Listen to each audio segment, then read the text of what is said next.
사무엘상 17장 12절에서 27절까지의 말씀입니다.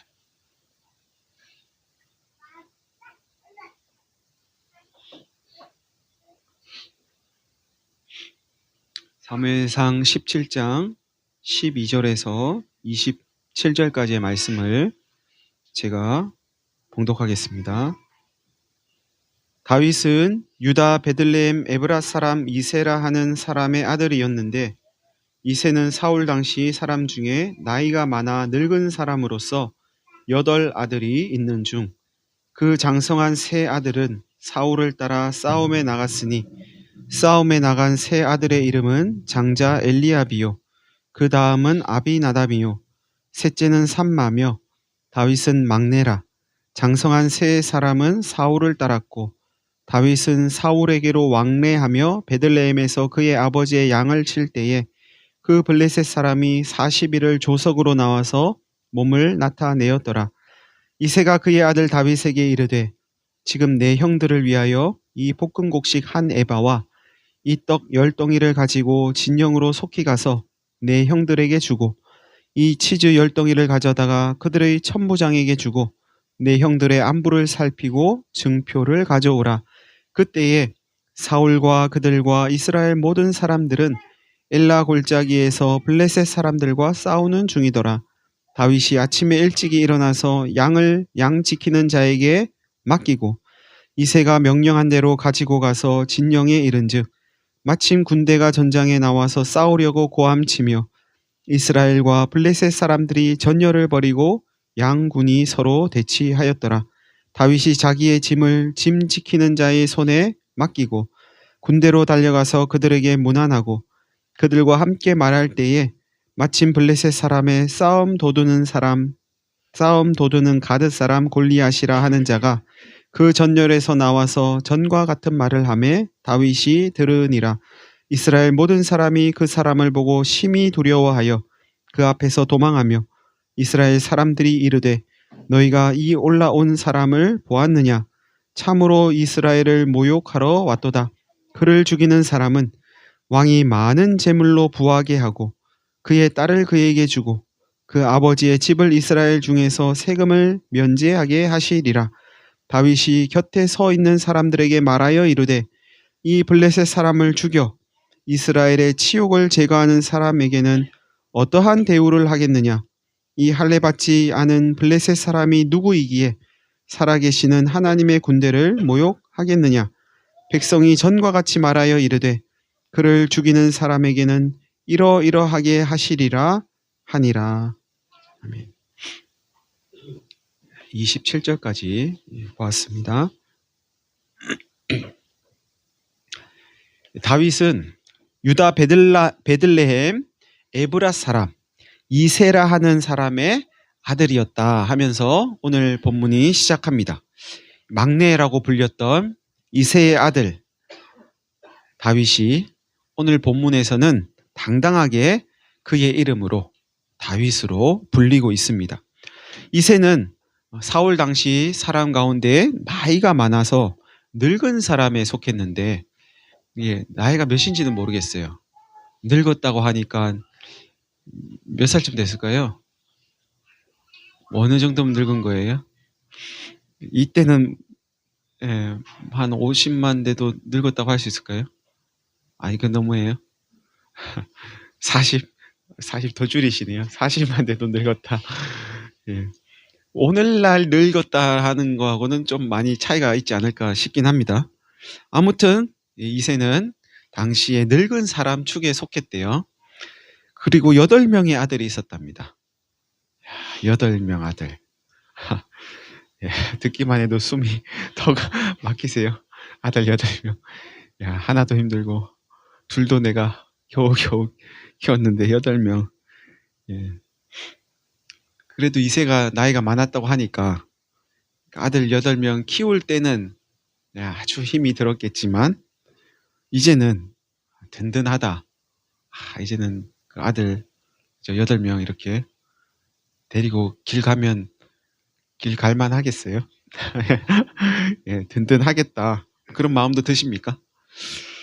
예, 조금만 지나면 든든해지실 거예요.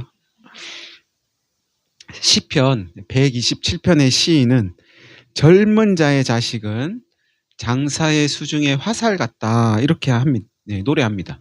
그러면서 화살통에 가득한 자는 복됩니다. 왜냐하면 원수와 담판할 때 수치를 당하지 않을 것이기 때문입니다. 이렇게 노래를 했는데요. 이새는 이 시인의 노래가 실감날 정도의 나이가 되지 않았을까 싶습니다. 오늘날에는 뭐 딸 하나, 10 아들 안 부럽다 뭐 이런 말을 이미 오래전부터 하고 있지만 당시는 그래도 아들이 선호되는 아마 그런 시대였을 거예요. 이새는 8 아들을 바라보면서 흐뭇했을 것 같습니다. 그 중에 장성한 3 아들은 사울을 따라서 싸움에 나갔답니다. 이 싸움이 뭐 동네 아이들 싸움이 아니고 전쟁입니다.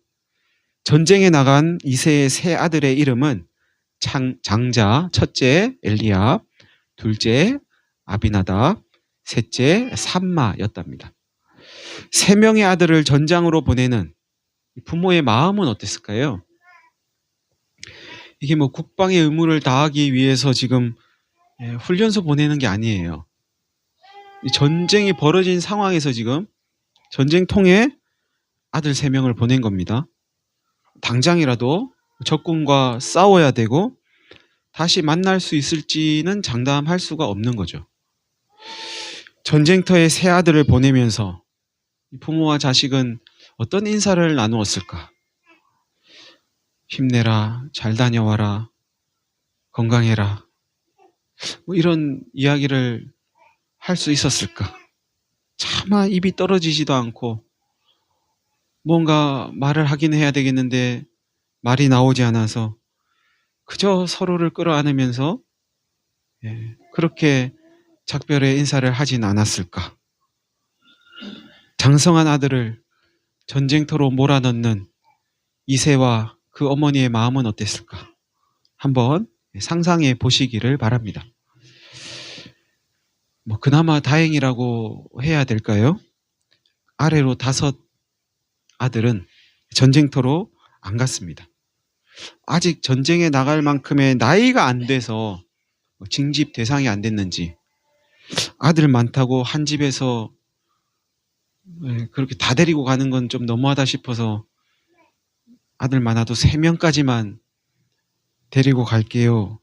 뭐 그랬던 건지는 모르겠지만 아무튼 나머지 5은 전쟁에 안 갔답니다. 한편 다윗은 사울에게로 왕래하면서 베들레헴에서는 아버지의 양을 쳤답니다. 왜 다윗이 사울에게로 이렇게 왕래했는지를 아시려면 사무엘상 16장 한 장 앞을 보면 되는데요. 사울이 악령이 들어가지고 괴로워하니까 수금 잘 타는 사람을 데려다가 연주를 시키면 될 겁니다. 제가 수금 잘 타는 이새의 아들을 알고 있는데 그를 데려올까요? 그렇게 해가지고 이제 다윗이 사울에게 가게 된 거였습니다. 그래서 수금을 탔더니 정말 악령이 사울에게서 떠나고 사울이 평안을 얻었다는 거잖아요. 그렇게 수금을 연주해주는 다윗이 너무나 사랑스러워가지고 사울은 그 다윗을 자기 무기를 드는 사람으로 그렇게 삼았다는 겁니다. 그런데 그렇다고 해서 다윗이 늘 사울 곁에 있는 건 아니었나 봐요. 그러니까 출퇴근한 거죠. 집에서 왕궁으로 출퇴근하고 또 뭐 사울이 그렇게 악령이 들려가지고 힘들어하면 또 가기도 하고 또 뭔가 자기를 일이 있어가지고 부르면 가기도 하고 일이 없을 때는 그냥 집에서 본래 하던 아버지 양치는 일을 했다는 겁니다. 그러니까 양친다고 뭐 오늘은 못 가요 이러지도 안 하고 저는 이제 왕의 부름을 받은 왕 곁에 있는 사람이 되었으니 이제 아버지 양은 안 칠래요. 그러지도 않았다는 거죠. 집에 있을 때는 양을 치고 또 부르면 가서 수금을 타고 왕의 심부름도 하고 그랬던 겁니다. 그러던 때에 블레셋 사람이 40일을 조석으로 아침 저녁으로 나와서 자기 몸을 나타냈답니다. 자기 몸 자랑한 거죠. 자기 몸을 나타낸 이 블레셋 사람은 골리앗입니다. 예. 지난주에 골리앗의 키가 290cm에서 3m는 됐을 것이다. 그리고 몸무게가 270kg는 됐을 거다. 이렇게 말씀을 드렸는데요. 계산을 잘못했어요, 보니까. 키에서 100을 빼고, 그죠? 0.9를 곱해야 되는데, 100을 안 빼고 곱했더라고요. 저희도 다 100을 빼고 곱하잖아요. 100을 빼고 곱하면, 예, 한 180kg에서, 뭐 좀 많으면 한 200kg, 뭐 그 정도 됐을 것 같아요. 뭐 그래도 적은 몸무게는 아닙니다. 거기에 60kg짜리 갑옷을 입고 사람 한 명을 맨 거예요, 그냥. 그리고 약 10kg짜리 창을 들고 있는 거죠. 3m에 200kg에 뭐 이런, 예, 거구가 창 들고 왔다 갔다 한다고 한번 생각해 보세요. 보기만 해도 위협을 느끼기에 충분했을 외모입니다. 골리앗이 하루 종일 그렇게 서 있었던 건 아닌 것 같아요. 아침 저녁으로 한 번씩 나와가지고 자기를 보여주면서 고함도 질러댔던 것 같아요. 뭐 서 있기도 힘들었을 거예요. 그 정도 체구가, 그죠? 뭐 어떻게 하루 종일 못 서 있을 것 같아요. 그때마다 이스라엘 군사들은 겁에 질린 거죠. 심장이 불규칙적으로 뛰고 화장실도 급해지지 않았을까 싶습니다. 이런 상황을 아는지 이새가 다윗을 부릅니다. 지금 내 형들을 위해서 볶은 곡식 한 에바와 이 떡 10덩이를 가지고 진영으로 가서 형들에게 좀 주고 와라. 그러니까 보급 부대가 지금 따로 있는 게 아니에요, 보니까. 그러니까 먹거리를 집에서 이렇게 갖다 줘야 되는 그런 상황인 것 같습니다. 그리고 이 치즈 10덩이를 가져다가 내 형들의 천부장에게 주고 내 형들의 안부를 살피고 증표를 가져와라. 형들이 안전하다는 걸 뭔가 표를 가져와라. 그래야 내가 좀 안심이 되겠다.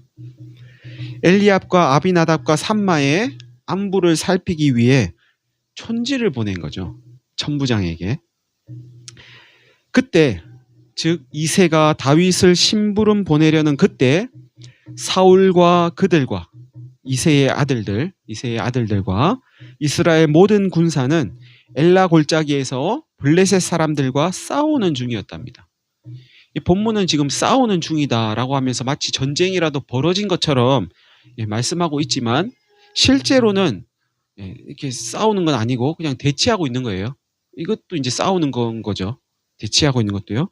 골리앗은 아침 저녁으로 자기를 나타내는 중이었고 이스라엘은 그때마다 벌벌 떠는 중이었습니다. 실제로 전투가 벌어진 건 아니에요. 다윗은 아침 일찍 일어나서 양을 양 지키는 자에게 맡기고 아버지의 말씀대로 형들의 먹거리와 천부장에게 줄 촌지를 가지고 진영으로 갑니다. 마침 이스라엘과 블레셋 군사들은 싸우려는 듯 고함을 지르고 전열을 벌이고 서로 대치하고 있었습니다. 다시 말하면 이스라엘과 블레셋 군대가 항상 이렇게 전열을 벌여서 대치하고 있는 건 아니었지만 마침 그때가 된 거죠. 그리고 다윗이 그걸 이제 보게 된 겁니다. 다윗은 자기의 짐을 짐 지키는 사람에게 맡기고 군대로 달려가서 형들에게 문안합니다. 형님들 별일 없으셨어요? 몸은 괜찮으세요? 건강하세요?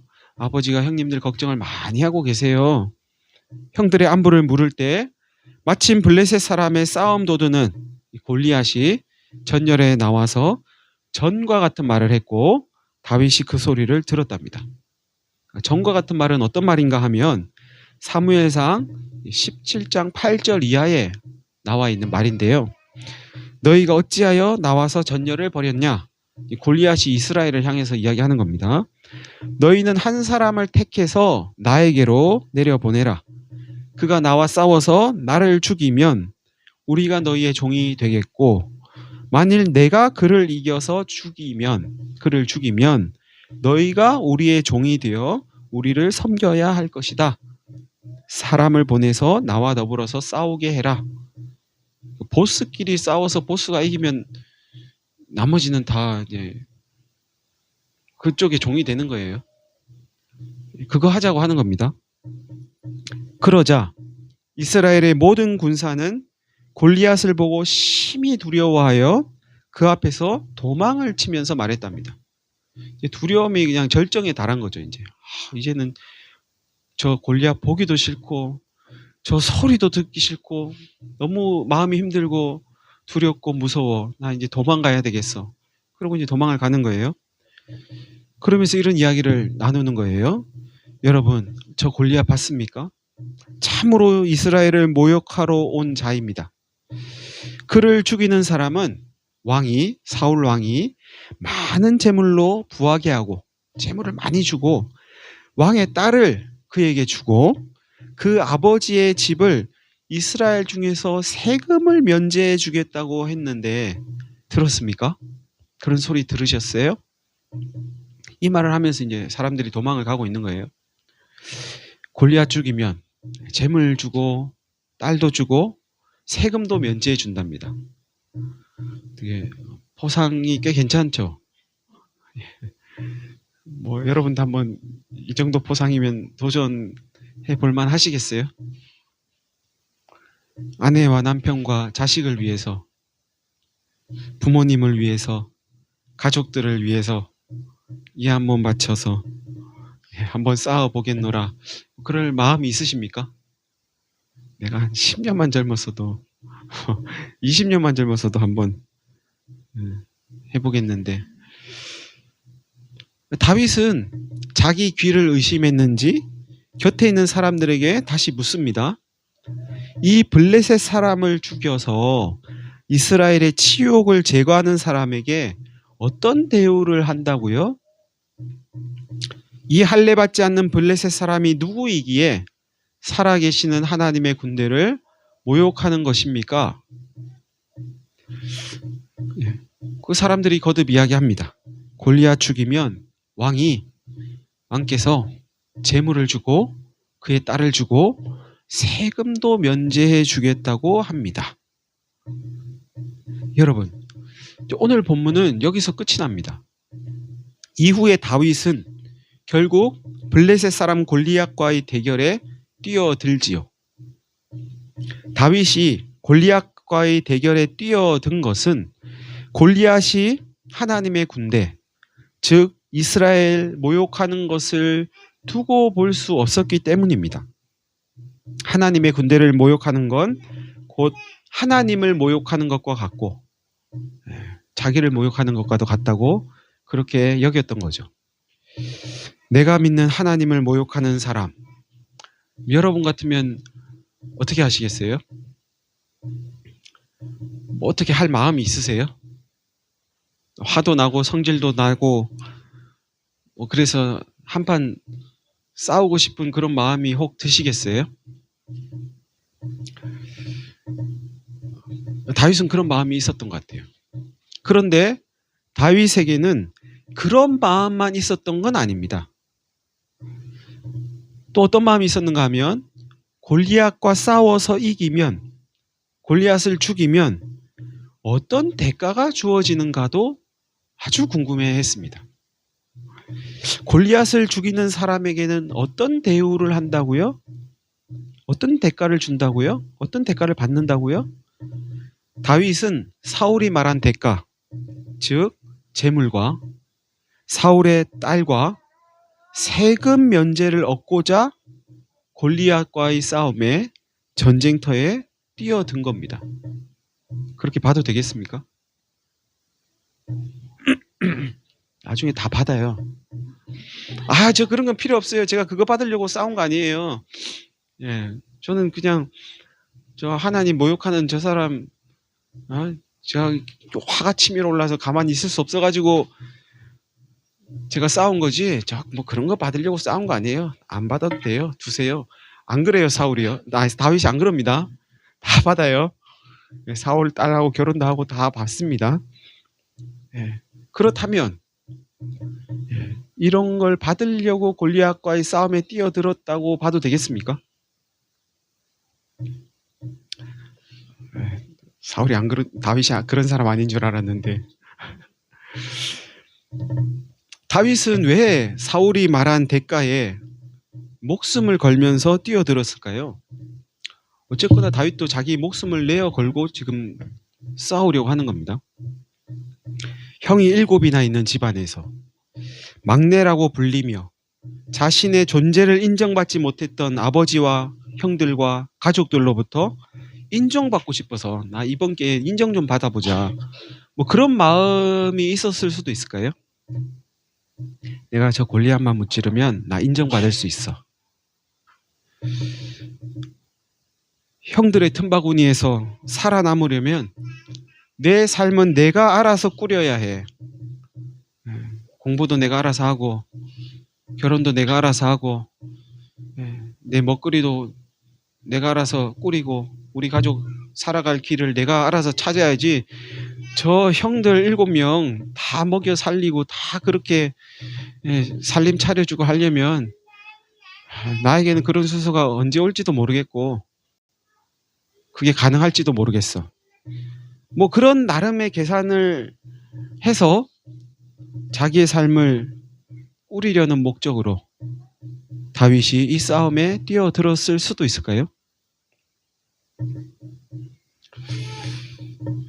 형들의 틈바구니에서 살아남기 위해서 그랬을 수도 있고 아버지와 형들과 가족들로부터 인정받고자 그랬을 수도 있을 겁니다. 그런 게 전혀 없다고 말하기 어려울 거예요. 이유야 어쨌든 다윗은 주어진 기회를 최대한 선용해서 자기의 삶을 꾸리고자 했던 겁니다. 본문은 이런 다윗의 마음과 행동을 나무라지 않습니다.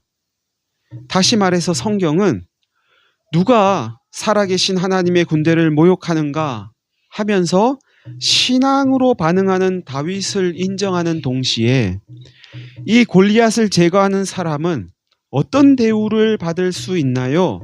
하면서 그 일의 대가에 관심을 기울이는 다윗의 모습도 인정합니다. 혹자는 이런 다윗의 모습을 보면서 야, 다윗 지금 양다리 아니야?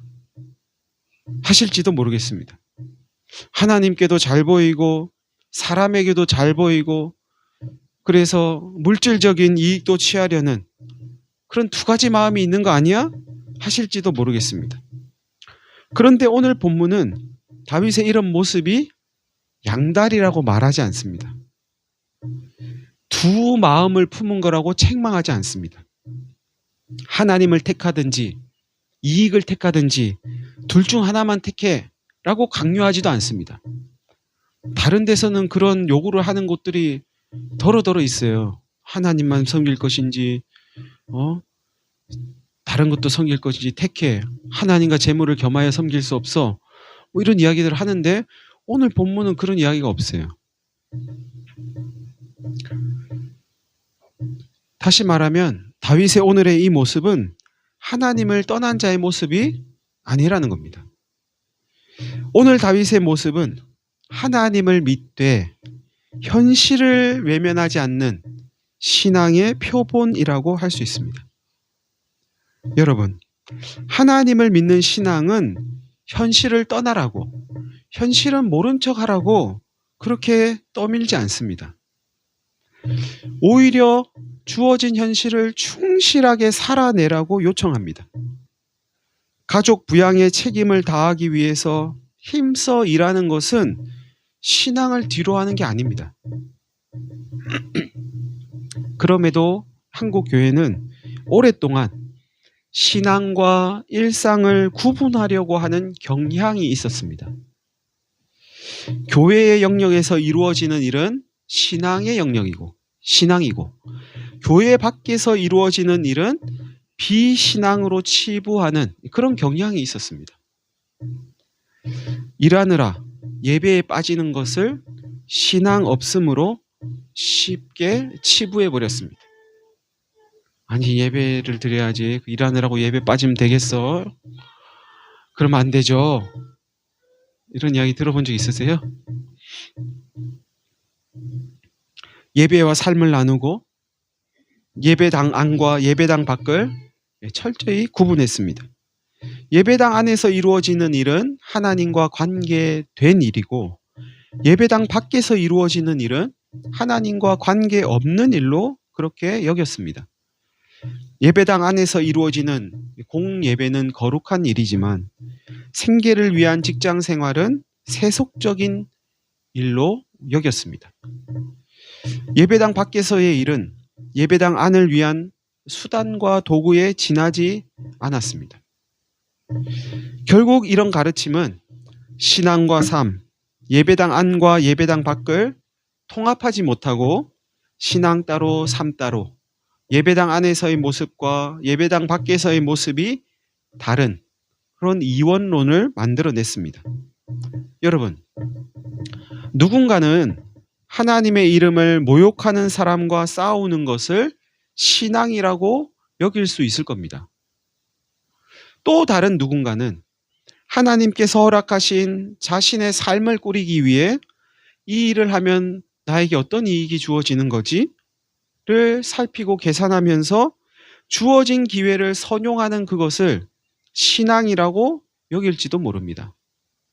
하나님이 나에게 주신 삶인데 내 삶을 이 땅에서 살기 위해서 나에게 이러이러한 것들이 필요하고 내가 부양해야 할 가족이 있고 모셔야 할 부모님이 계시고 양육해야 할 아이들이 있는데 이들을 돌보고 양육하고 키우고 가정을 꾸리려면 나에게 필요한 게 있는데 내가 이 일을 하면 가족을 부양하고 살 수 있을 것인가를 생각하는 게 신앙일 수 있죠. 없나요? 한쪽은 신앙이고 다른 한쪽은 신앙이 아니라고. 하나님의 이름을 모욕하는 사람과 싸우는 것은 신앙이고 나에게 주어진 삶을 꾸리기 위해서 열심히 일하는 그것은 신앙이 아니라고 말할 수 없다고 오늘 본문은 우리에게 말씀합니다. 여러분, 신앙의 범주를 여러분의 온 마음을 다해서 한번 넓힐 수 있는 대로 한번 넓혀 보시겠습니까? 얼마나 넓힐 수 있으세요? 신앙의 범주 한 몇 평쯤 되세요?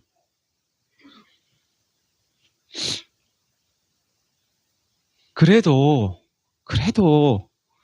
예배당 안에서 이루어지는 일이 신앙과 조금이라도 더 가깝지 않을까요? 싶으시다면 예배당의 범주를 넓혀 보십시오. 한번.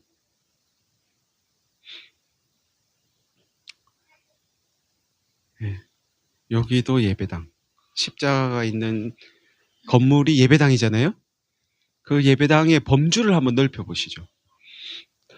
하늘이 하나님의 영광을 선포하고 하나님의 소리가 온 땅에 통하고 해와 달과 별이 하나님을 경배한다면 하나님이 거하시는 곳이 하나님의 집이고 예배당이라고 말할 수 있다면 온 우주를 예배당으로 여길 수 있지 않을까요? 온 우주는 나하고 별로 상관이 없게 여겨져서 그렇죠? 그렇게 크게 생각하는 거는 좀 거리가 있어 보일 수는 있습니다.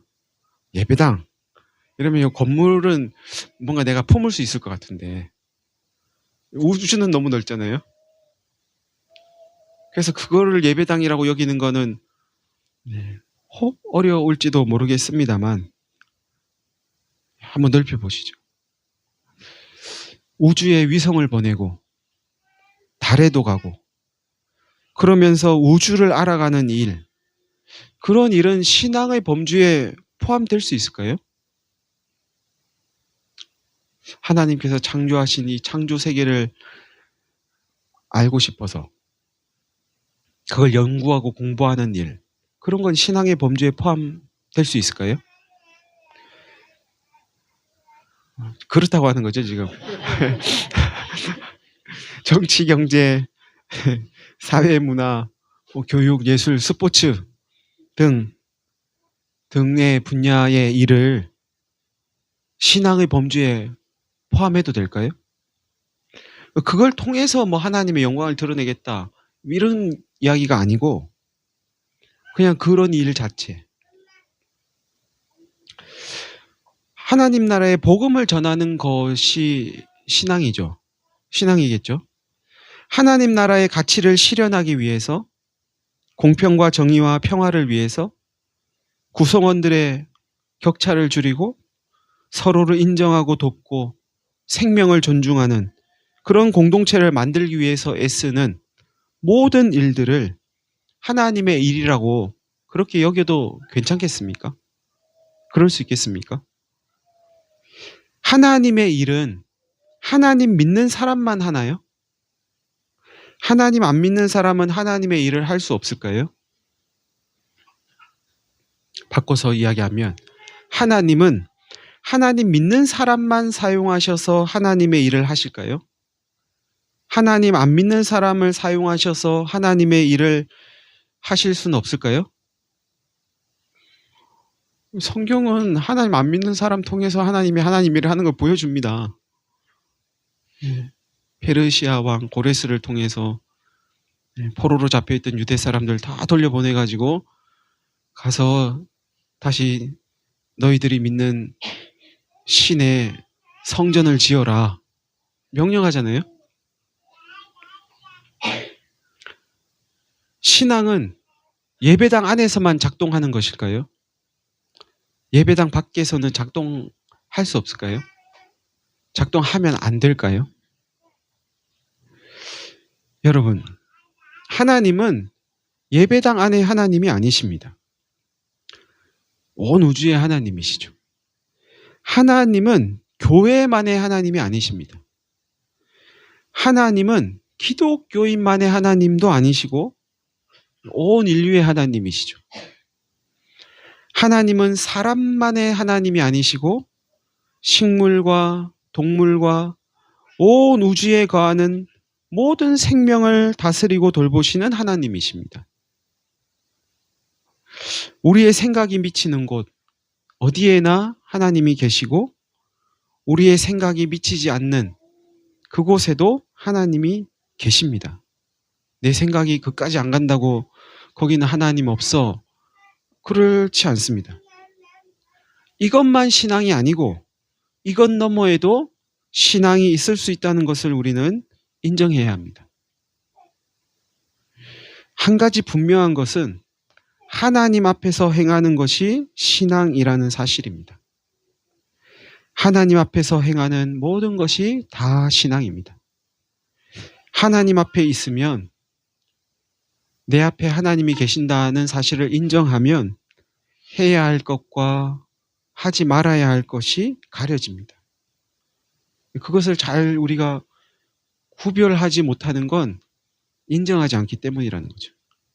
하나님이 내 앞에 분명히 계신데 인정하지 않고 순간순간 잊어버리기도 하고 하나님을 인정하기 전에 나의 말과 마음과 행동이 빠르기 때문에 그냥 이렇게 지나가는 거죠.